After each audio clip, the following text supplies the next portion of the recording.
thanks to technology. Technology is beginning to, continually teaching us that it has come to stay. Anyway, putting that aside right now, let's quickly hear what On This Day in History segment has for us. Stay with me and I'll be right back.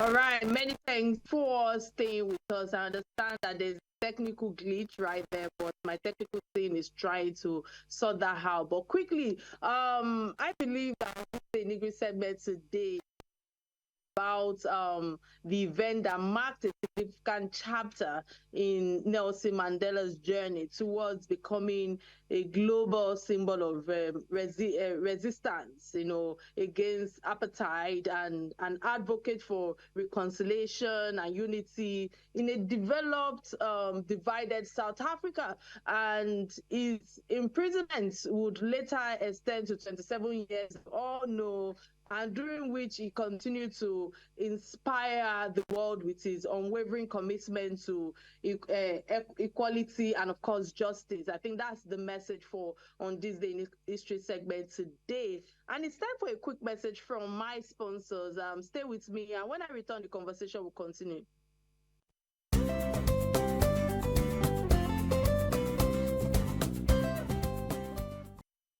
All right, many thanks for staying with us. My focal point of discussion has shifted from internal events to regional and continental happenings. And in Gabon, Oligu Ngoma, I hope I pronounced his name properly, the general who led the coup last week that topped Gabon's 55-year-old ruling dynasty, has taken the oath of office as interim president and promised free, transparent and credible election to restore civilian rule, and of course throughout or without giving a time frame to when it's going to be on seat. He also pledged to grant amnesty to political prisoners and insisted that the coup had saved Gabon from bloodshed after elections that were obviously loaded. And Oligo, I hope I'm pronouncing his name properly, the head of the Republican Guard, last Wednesday led officers in detaining the president, that's Ali Bongo Ondimba, a slip of a family that ruled the oil-rich Central African century since 1967, and the force out came moments after Bongo's, who is 64, was proclaimed the winner in the presidential elections, a result that the opposition said that was a fraud. So on the live show today, this virtual live show, I must emphasize on this. This is my first time, doing Real Talk with Kike on TV virtually, and again, I say many thanks to my team back in Nigeria. I will be discussing a number of perspectives around, the occurrence of the coup and the implication it has on democracy, politics, our economy, international relations, and Nigeria in terms of being a member of African states. But before I delve further with our guests, I think it's important for me to, show our viewers the profile of our guests. And after that, we'll come back and the conversation will continue. Stay tuned.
for staying with us. Again, let me use this opportunity to publicly welcome my guest, Ambassador Keshi. It's a pleasure to have you on the platform Real Talk with Kike today. Unfortunately, we are doing this virtually. You are somebody that I've always looked, your profile actually, interests me. And of course, with your contribution to nation building, I say well done for all that you've done thus far. How are you doing today, sir? Very well, and thank you so much. Thank you so much for having me on your program. Thank you so much for the honor. So, sir, let's dive straight to the topic at and pronounce the name properly earlier, but a country where is the word to use now. The citizens were happy, celebrating with soldiers that a military coup had to happen to remove him from power. He has been taken as a despot by global view over the region of 57 years of him. I hope I'm correct. Himself and his father on my bongo. So I must ask you, as a diplomat, what lessons do you think that we should pick from his rule and style of leadership?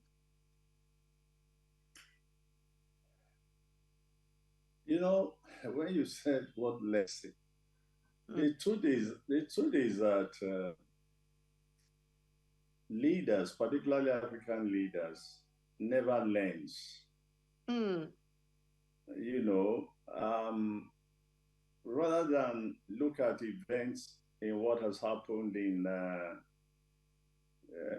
Gabon, or generally events that have happened over the last 2 to 3 years, where you now have about 6 to 8 coups in a number of countries in Africa, you would think that a rational leader would honestly begin to try to understand why these events are taking place and ensure that in his or her own country, again, that we have 1 or 2 female presidents in Africa, begin to make changes that would allow democracy not just to flourish, but would also ensure that the welfare of the citizens, which is paramount, the security of the citizen, which is the first business of government, is taken care of.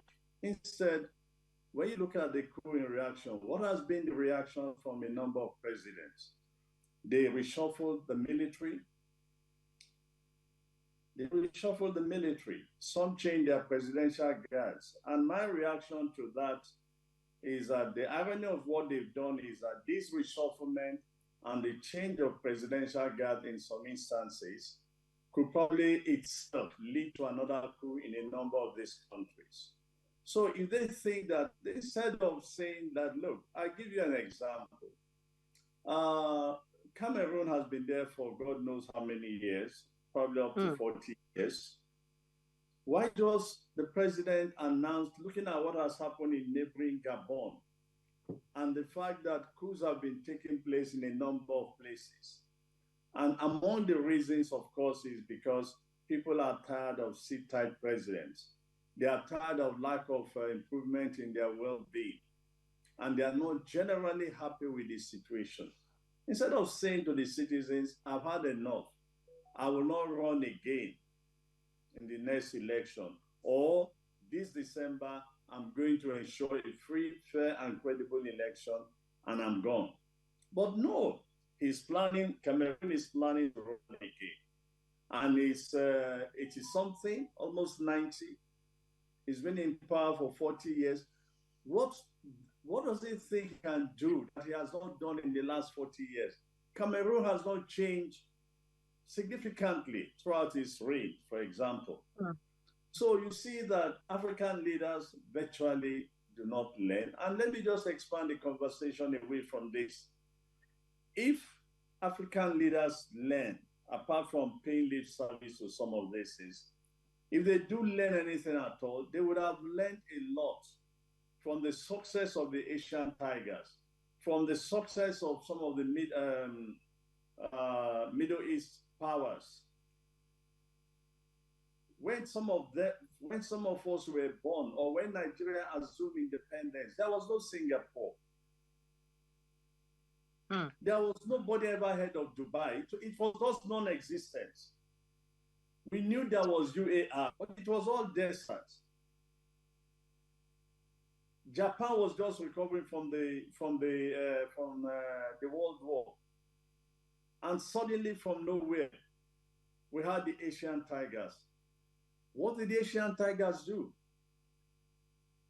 At the time the Asian tigers were rising, the economy, the GDP of Nigeria was higher than that of China. At independence, the GDP of Nigeria was higher than that of China. Anybody can go verify that. So in China, over 20 to 40 years have transformed after the Cultural Revolution, where they lost 20 million people. In China has transformed and become the second largest economy over a period of 40 years. Nigeria is 60 years old or more since 1966 to date. We are basically still complaining and dealing with the issues that we dealt with a couple of years ago. Today, our economy is down. Most Nigerians are very unhappy. And in the process, those in power are not prepared to change direction. They are not prepared to change direction. And these are part of the reasons why I've always personally said to anybody that cares to listen, fundamentally, the problem, particularly of this country, Nigeria, I like to situate issues more about this country. The problem is basically leadership. We've been so unfortunate with the leaders we've been having, leaders without vision, who just parrot whatever they can get. I will build you houses, I will give you water, I will give you this. And then when they build one road, they make so much forfeit and expect us to be grateful. It is not your money that you use in building that road. It is your responsibility to build that road anyway. But you believe that we should worship the ground in which you walk on because you have built a road. By the way, a road that will not last 1 year or 2 years. I grew up in Ibadan. The roads that Chief Obafemi Awolowo and later the other premiers, the road that they built lasted over 25 years. The ones that today's leaders in Nigeria are building hardly don't survive 2 rainy seasons. They don't. Since the 60s, we've been complaining of problems with our elections. 2023, we are still complaining with problems with our elections. So let me end your first question with reminding you that the tragedy of history is that nobody learns from history. Many thanks for that elaborate submission right there, and being real, because you started your submission from saying that African leaders never learn. And I like the fact that you've run us through history, even when Nigeria got independence, how, Singapore, Dubai was not in existence at the time, and so many other success stories that you shared in your submission. I would like to ask you, because, it seems as if there's something of a trend in French-speaking countries or Africa, like Mali or Burkina Faso, Burkina Faso and Niger as well, because there's a link to the coups everywhere in Africa. But my question to you right now is, let's speak about the rule of law and the democracy. Like you said, let's tilt it towards Nigeria, because Ali Bongo removed the tenure limits during his rule. This was a, would I say, backbreaker for democracy in the country. Ali Bongo's argument during an interview that I saw online was that tenures were not enough to fully actualize and achieve plans for any leader, given political dynamics in the party. would you agree, sir, that, or would you agree with me that Libya, is worse off after the removal of Gaddafi? Because I remember vividly in terms of economic conditions, the standard of living, and all sorts that was created was an argument of those who supported or who support, will I say, is it monarchists?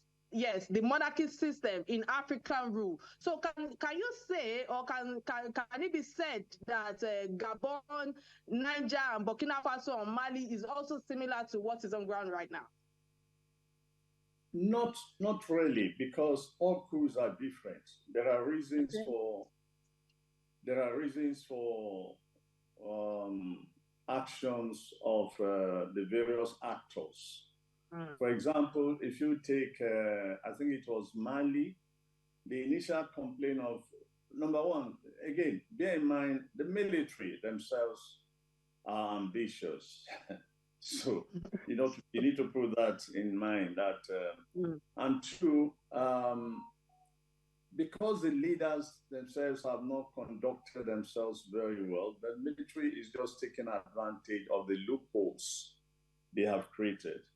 In Mali, for example, the initial reasons given for the coup was that the civilian president or the civilian government sent the military. There's a huge insecurity in the Sahel region of the continent.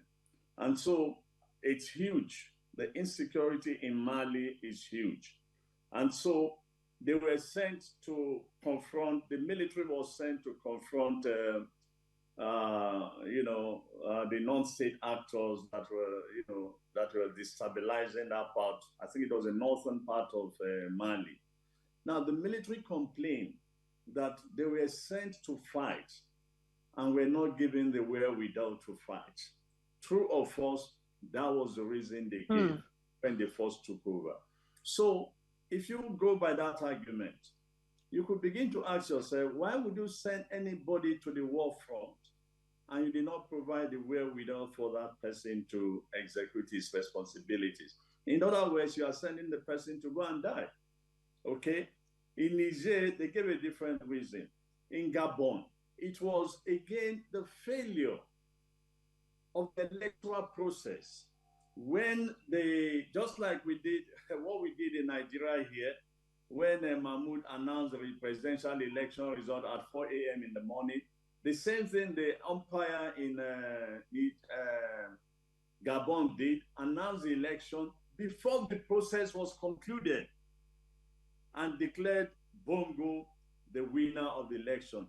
When almost all opinion poll in Gabon had indicated the president could lose. So you could see that there are various reasons for this coup. And you see, if you don't give any credence, to what Bongo has said about tenure elongation.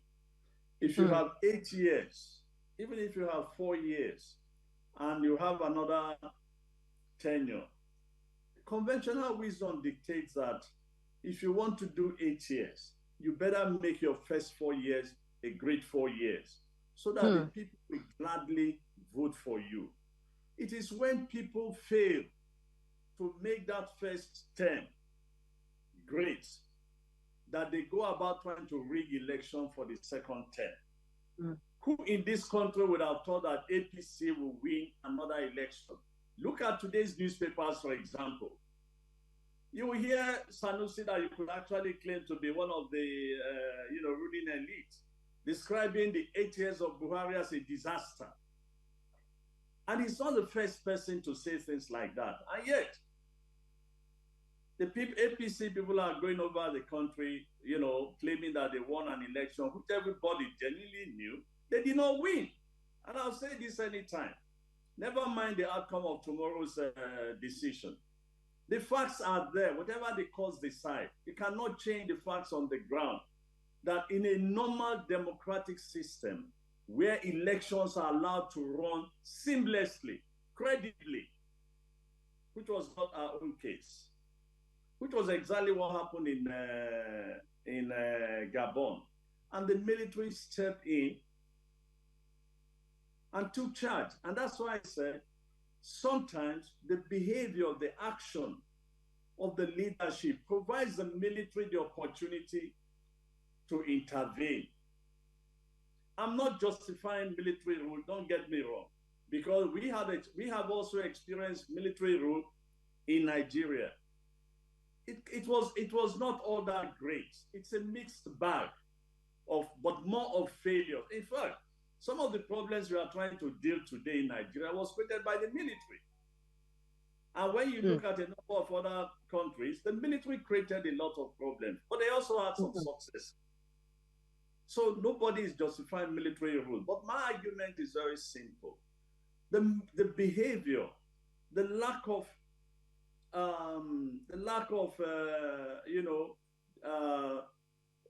democracy itself, the recruitment process, the failure of the political process, the lack of economic development, the poverty, all these are factors that the military picks on and justify their intervention in power.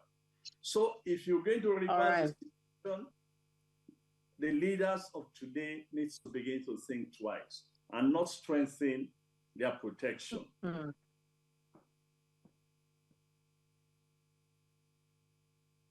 Many thanks again. I wish I can quickly touch on the contest of power in terms of intoxication and the issue of exchange of power in Africa from military to civilian rule. But quickly, we'll go on a quick break to get a message from my sponsors. And when we return, the conversation will continue. Stay with me, sir. We'll be right back. Thank you.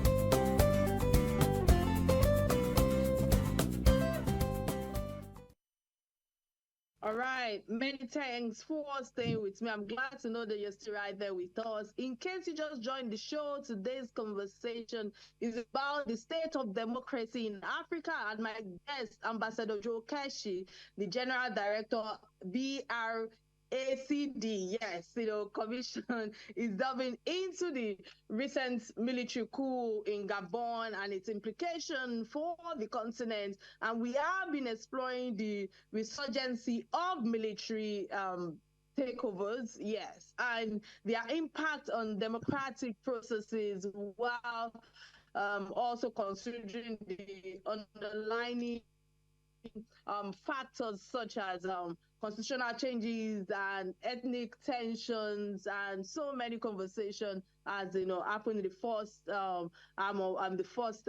segment of the show. So I want to say many thanks for all those who are watching us across the globe. Many thanks for tuning in. So we'll be dissecting pressing issues in the second segment, charting a course for the future of democracy in Africa. I think before I go further, I think it's important for me to open our phone lines. Remember that you can be part of this conversation by calling the studio number 080-988-77400. Yes, and it's showing on your screen right now, I want to believe. And of course, we're streaming live on Facebook, streaming live on YouTube, both on Real Talk Kike platform, and of course on Silverbird platform, my media partners. Many thanks again for doing this with me, Ambassador Keshi. Let me come to you again, sir. In terms of economic consequences, sir, a country of less than 25 million people, what are the potential economic consequences of recurrent military coups and political instability in African countries? And how might these, that's my word, that's what I'm trying to read, of these impacts regional and international economic relationship and investment in the continent at large? What's your submission on this? As we have seen from the past, in terms of investment in countries where coups have taken place, investors are wary. They press the button, the stop button, and they adopt a wait-and-see attitude in order to understand the direction that the new regime wants to go. They give the regime a breathing space, nominate its ministers, put out its policies, and then they make up their mind whether the government is going to be friendly to business or is going to be anti-business. Now, whichever decision whichever face the government puts out, businessmen who wants to make money in relatively rich country also find a way to adapt and return back to doing business with the country. Look, in a country like Gabon is only 2.5 million people or thereabout. I'm not even sure it's as if Animo Show in Lagos population is no more than Gabon, or just a little bit. Apologies, sir. Apologies, I'll have to interrupt a line of thought. I understand that we have a caller in Nigeria. We have a caller. Many thanks for calling. Can you hear me?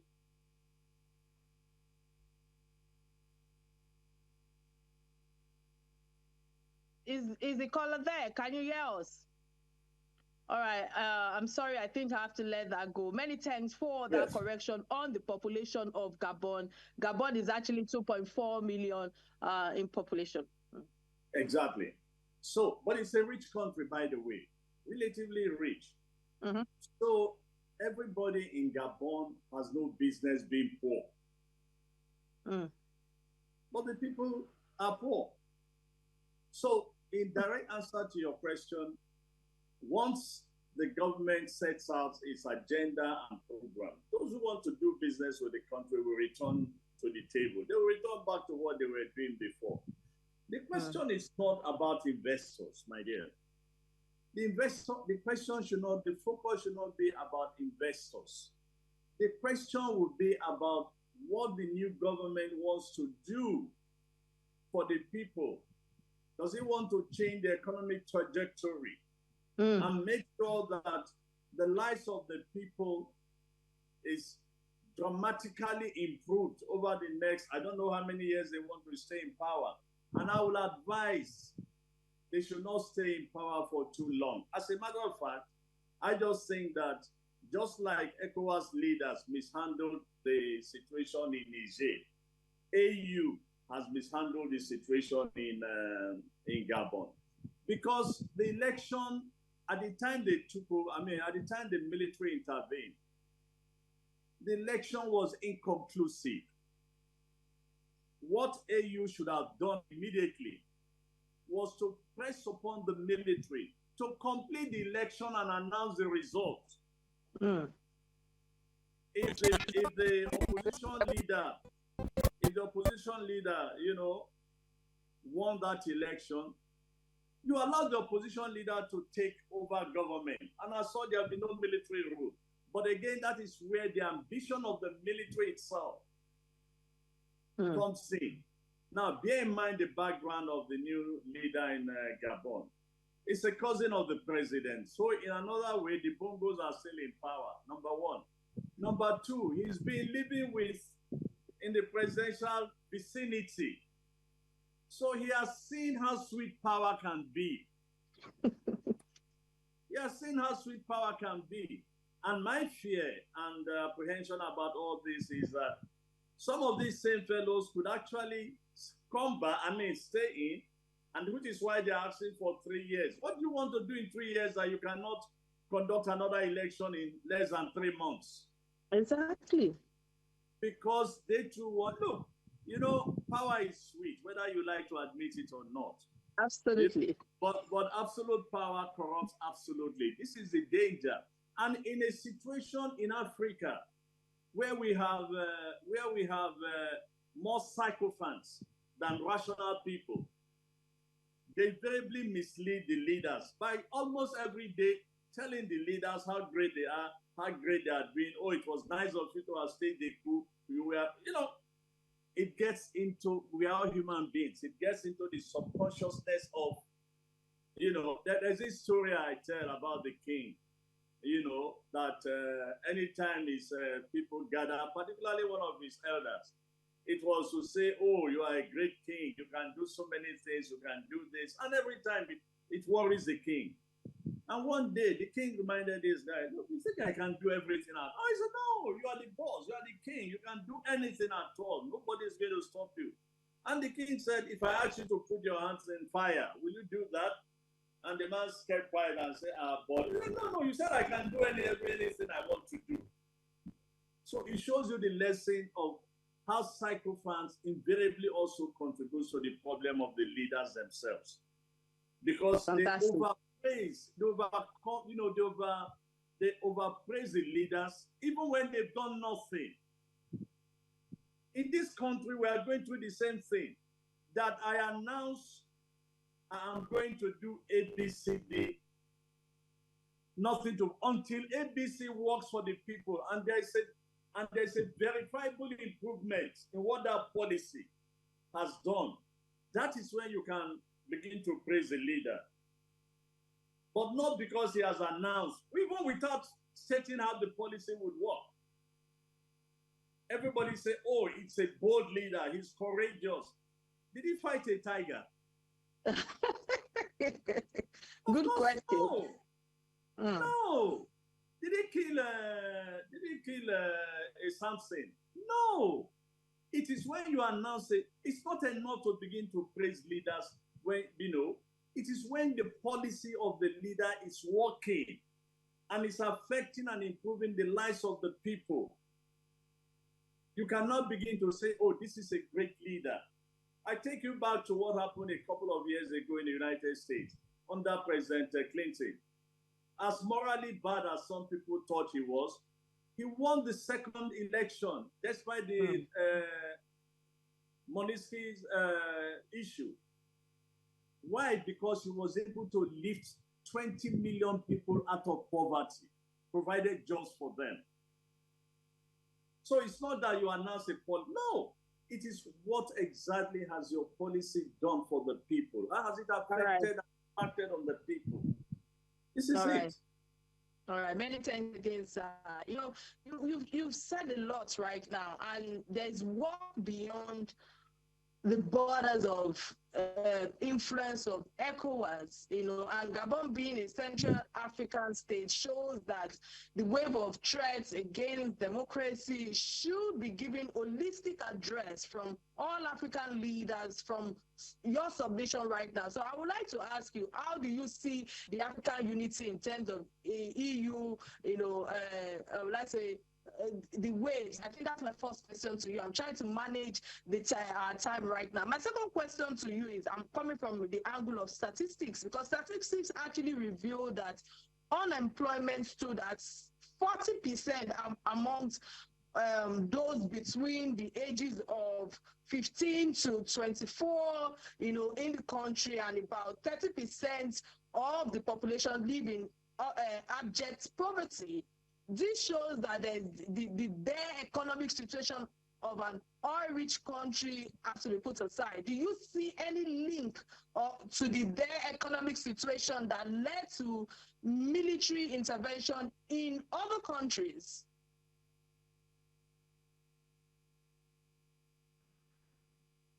Well,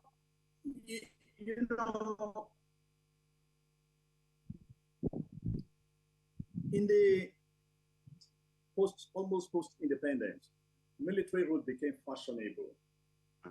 You can do a good research, and you could actually again blame the politicians of the era.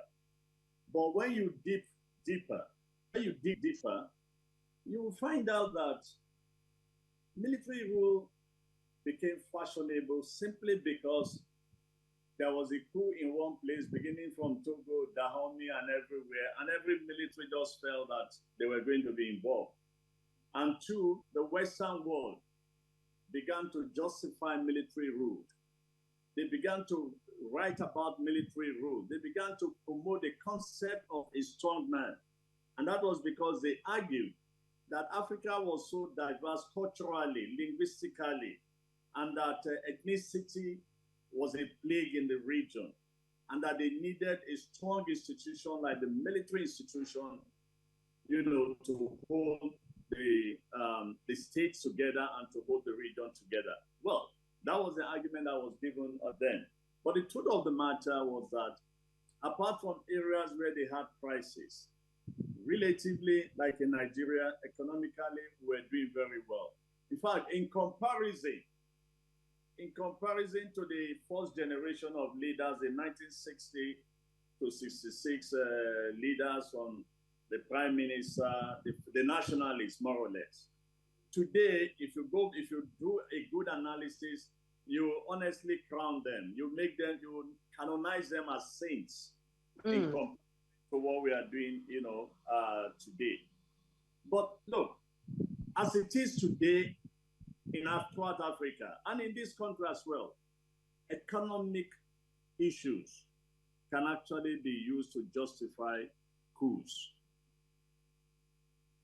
Because I make that point again. So back to your first question. Do African leaders learn anything? Japan is a country, in comparison to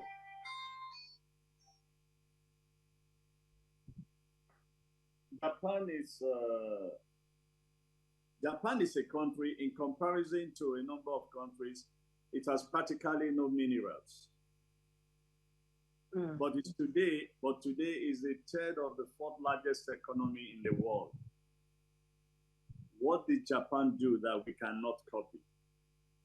What did the rest of the world do that we cannot copy? In fact, I have repeatedly argued that our leaders do not have to begin to bother themselves to think.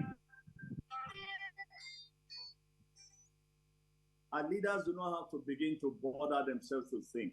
All they have to do, look at what others have done and adapt it.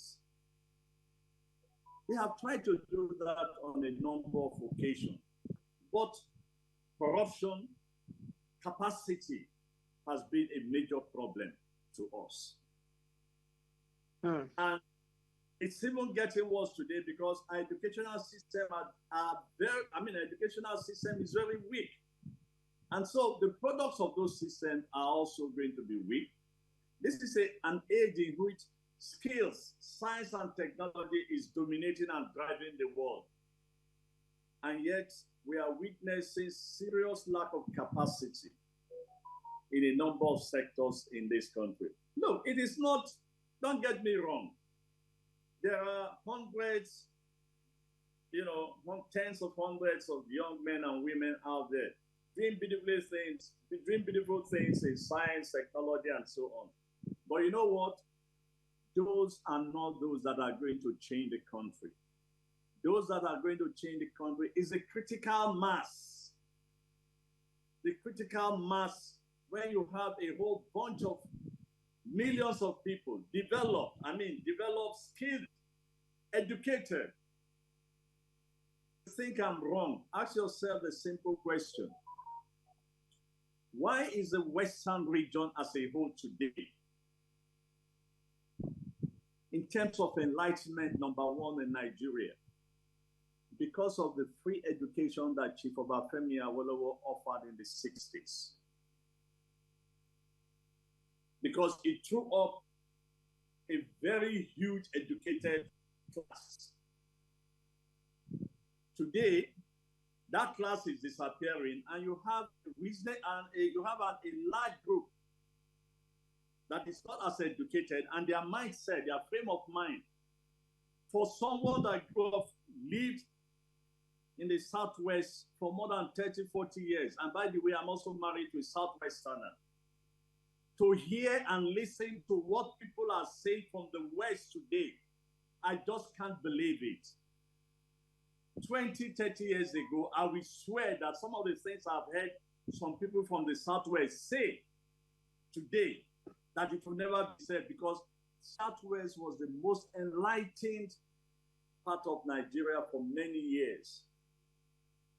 But today we have produced people with light little minds, rather than the people with mind that our free education gave to us. I'm a beneficiary.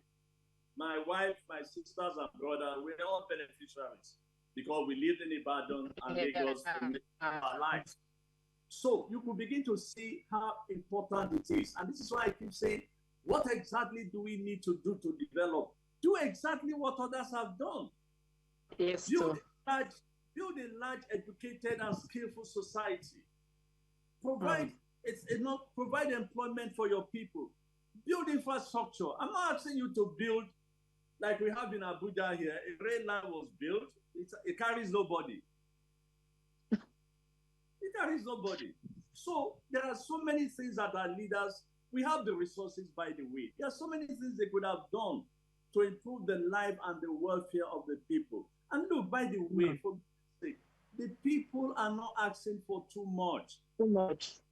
They are not asking for too much. They are just asking for good schools for their kids, good, affordable schools for their kids. You need to find out how much. Today we have, look, many of us of my generation went to public schools. Anybody of my age who is telling you that, oh, they went to Assault School where they take ice cream and the rest, my dear, it's a lie. We all went to public schools. Even some of when we were in school, all those who are Tumba in all these places today, they never knew what their parents were. But look, the point is, what the people want is not too much. They just want the barest sense of life. Amenities. Basic amenities. We built a city like Abuja. We do not have a good water system. Everybody, 100% uses boreholes. Can you believe that? Unfortunately, sir, I know this is, you're very passionate with the situation we found ourselves in this country. I just hope and pray, like you said, like you've emphasized, that we have good leaders, visionary leaders that will bring us out of the situation that we found ourselves. And I must say many thanks for all your submission thus far. I wish I could ask you, about the strengths in terms of the democracy in Africa, but, you've shared so much about the measures and you've addressed the issues that led to military intervention and the likes and all of that. So I just cannot touch on that. And I want to say many thanks for creating time to be on the platform today. But before I let you go, sir, there's the last segment of the show. I know that we are running out of time right now, that we call trending stories. These are stories that bind you and I as Nigerians. And the first trending story that caught my attention is that of the eye on the judiciary. I don't know if my technical team back in Nigeria can actually put that up, and so that our guest, Ambassador Keshi, can also have an understanding of where I'm coming from. But let me quickly give my submission on it, because this statement was made on, if I want to remain professional right now, on Dr. Ruben Abati's Sunday live show. I know quite a number of people know he's my husband, where the current NBA president was interviewed on a show. They were discussing a lot right now, and the discussion around the 63rd annual NBA conference, which was themed "Getting It Right," was one of the things that was touched on the show. And Mr. Yakubu, made this statement to mischief makers and those who are directly or indirectly planning to let anarchy, reign after the possible outcome of the what would I say, that the judiciary on the election tribunal. And my statement is very simple on this trending, because it's all over socials, is that where Nigeria is today, we have had enough anarchy in terms of hunger, starvation. Ambassador Keshi, you've emphasized on unemployment, falling naira value, inflation, cost of living, and so many other things that we are facing right now in terms of anarchy. So what we need right now is progress and joining hands to make our system and economic work. It is the work of the judiciary, the legislative, the legislative arm, and of course the executive arm of the government, as well as all Nigerians. This is no time for havoc or anarchy or destruction, if you ask me, for lack of a better word right now. All we want from the judiciary, as at the same time, is fairness, is justice, is transparency, is respect to the rule of law. And that's all, if you ask.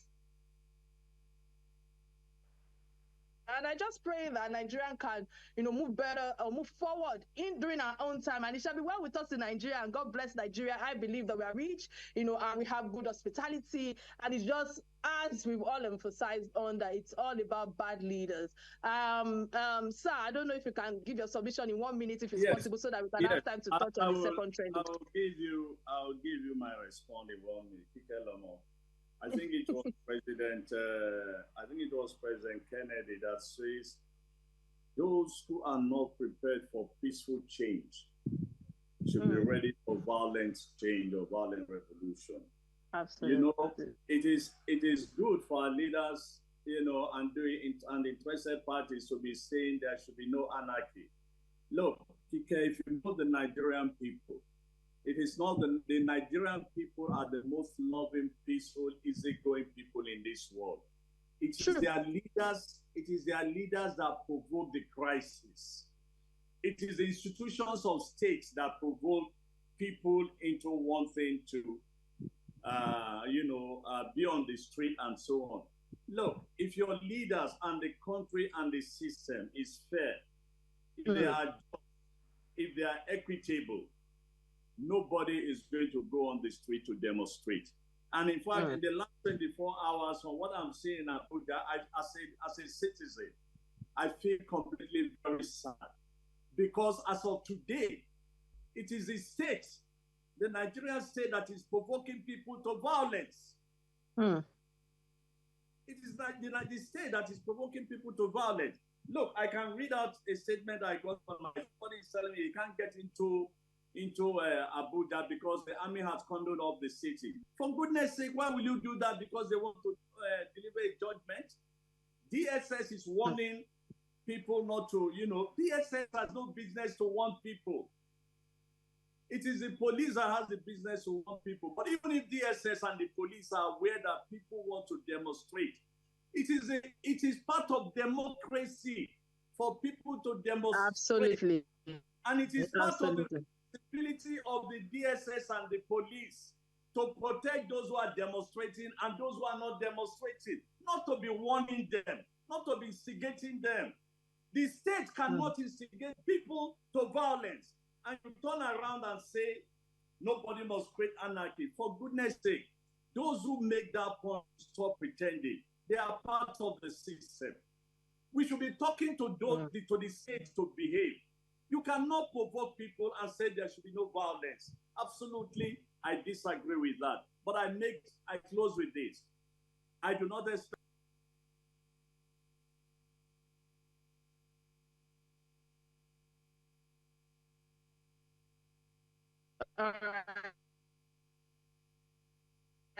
Unfortunately, I cannot hear what my guest is saying right.